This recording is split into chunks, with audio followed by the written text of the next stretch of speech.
Si vous cherchez encore un cadeau de Noël ou tout simplement un nouveau livre de recettes, je recommande celui de Natasha Torabi. La cuisine indienne est si riche et selon les états dans lesquels vous vous rendez, les cuisines peuvent complètement varier. Le livre Cuisine indienne vegan, c'est un beau livre coécrit par Natasha Torabi et sa mère Yasmine Torabi. Pour moi, c'est bien plus qu'un livre, c'est une preuve que les personnes sud-asiatiques continuent de défendre leur culture malgré l'appropriation culturelle, notamment dans le domaine de la cuisine. Je suis doublement en joie car c'est une personne indienne qui a écrit ce livre de recettes. Alors j'aimerais mettre un coup de projecteur sur cet ouvrage, mais aussi sur le compte Instagram de Natacha. Il y a des recettes, mais pas que. Elle partage son regard, ses réflexions sur l'écologie, le respect des cultures, de la manière dont nos assiettes peuvent devenir des terrains d'engagement.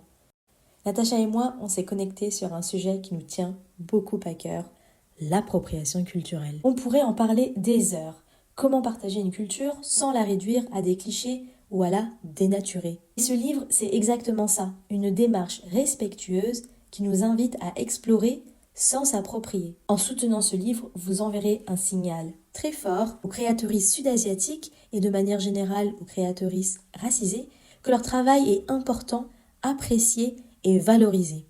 Et ne pas tomber dans le piège de visibiliser une énième femme blanche qui peut être autrice et elle qui aura sorti son livre sur la cuisine indienne par exemple. Il faudrait que le livre de Natasha Torabi et Yasmine Torabi soit mis en valeur dans les étals grand public, comme à Cultura par exemple, où il y a souvent une tonne de livres de cuisine dès l'entrée. C'est un très beau livre, les photos sont magnifiques et je trouve que Natasha et Yasmine Torabi ont su mettre en valeur leur cuisine ancestrale, leur cuisine familiale de l'état du Gujarat, l'ethnie à laquelle elles appartiennent.